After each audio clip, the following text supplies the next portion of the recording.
Donald Trump also being investigated for a last-minute attempt to hold on to power during the final days of the White House under his leadership. It looks as if there was a meeting, and this meeting may have been a significant violation of law, constitution, and democracy. Let's put up the picture of the guy leading the investigation, Jack Smith. Enemy number one to Donald Trump, according to his own narrative. Special counsel Jack Smith and his team, they have now signaled a continued interest in a chaotic Oval Office meeting that took place in the final days of the Trump administration, during which the former president, Donald Trump, considered some of the most desperate proposals to keep him in power over objections from his own White House counsel. Let's put up the man of the hour. Suspect number one currently has roughly 80 criminal indictments against him combined between Manhattan and the Department of Justice. He will be indicted again by Fulton County in the state of Georgia, and I predict the DOJ is going to indict him possibly 2 more times. Multiple sources told CNN that investigators have asked several witnesses before the grand jury and during interviews about the meeting that took place right before he had to exit, which happened 6 weeks after Donald Trump lost the 2020 election. Some witnesses were questioned about the meeting months ago. Remember, this is under oath, and if you lie, that is a crime. While several others face questions about it more recently, including Rudy Giuliani. Let's put him up. Last month, for 2 consecutive days, Giuliani sat down with investigators for a, let me say it, voluntary interview about a range of topics, including the December 2020 meeting that he attended, according to the sources. Prosecutors have specifically inquired about 3 outside Trump advisors who participated in the meeting. Former Trump lawyer Sidney Powell, one-time national security advisor Michael Flynn, and former Overstock CEO Patrick Byrne. That's according to the sources connected to this scenario. Byrne responded to CNN's reporting on Twitter early Friday morning, tweeting, quote, "Hi, Jack Smith. I take all responsibility. Best of all, with my eidetic memory, I can tell you amazing detail about it. Parrot-like, say some. Call collect, I'm here to help." Giuliani's lawyer, Robert Costello, declined to comment. A lawyer for Powell declined to comment, as did a lawyer for the former CEO of Overstock. All of them are quiet. Both Powell and Byrne previously spoke at length under oath about the meeting and other topics to the White House committee that investigated the January 6, 2021 attack on the US Capitol. Flynn declined to answer questions in his committee interview by asserting his Fifth Amendment privilege against self-incrimination. And as his leader would say, only those who are guilty take the fifth. There's more.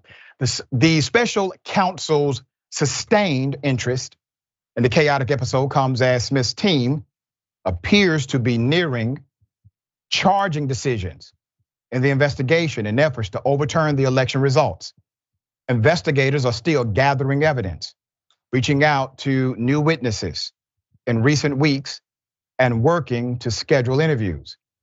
During the heated Oval Office meeting on December 18th, 2020, outside advisors faced off with top West Wing attorneys over a plan to have the US military seize voting machines in crucial states that Trump lost.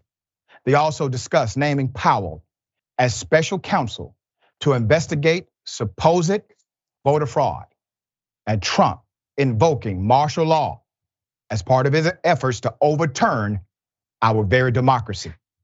Shouting and insults ensued. The night ended with Trump tweeting that a coming gathering in Washington, D.C. on January 6, 2021 to protest the election results will be wild. Among the witnesses questioned by the special counsel's team was former National Security Advisor Robert O'Brien, who told the January 6th House Select Committee that he was patched into the December 18th meeting by phone after it had already devolved into a screaming match between Flynn, Powell, and White House lawyers. That's according to a transcript of the deposition released by the panel. It is official. Details about the subsequent secret grand jury testimony and closed door interviews illustrate how the special counsel and his prosecutors are looking at the various ways Trump attempted to overturn his electoral loss despite some of his top officials advising against it. The consistent emphasis on the December 18th Oval Office meeting appears to overlap with the special counsel's broader effort to home in on the actions of several lawyers connected to Trump and their allies during the period from December 14th to January 6, 2021. The December 14th date is of particular interest to prosecutors, according to CNN. On that day, slates of alternate Republican electors in 7 key battleground states signed certificates falsely asserting Trump had won. Also that day, members of the Electoral College met in all 50 states to officially cast their ballots, declaring Joe Biden the winner with 306 electoral votes to Trump's 232. Investigators have focused efforts to recruit the illegitimate electors, have them sign certificates falsely asserting Trump had won, and then use them as a pretense to pressure the then Vice President Mike Pence to delay certification of Biden's Electoral College win on January 6th. At least one witness was told, or has told prosecutors in recent weeks that Trump allies requested that Pence to question the legitimacy of Biden's electors in those 7 states based on unfounded claims about widespread voter fraud and kick the decision of certification back to the states themselves, one source says. So let me explain the strategy. Now, I've been able to determine 14 different strategies launched by the Trump administration to overturn the very democracy that put him there. Only one of those strategies was actually legal. All of the others were illegal.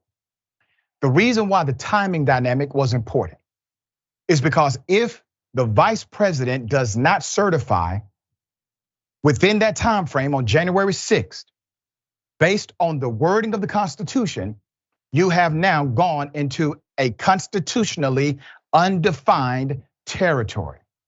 Meaning, once that time elapsed, there is no provision in the Constitution that says what should happen next.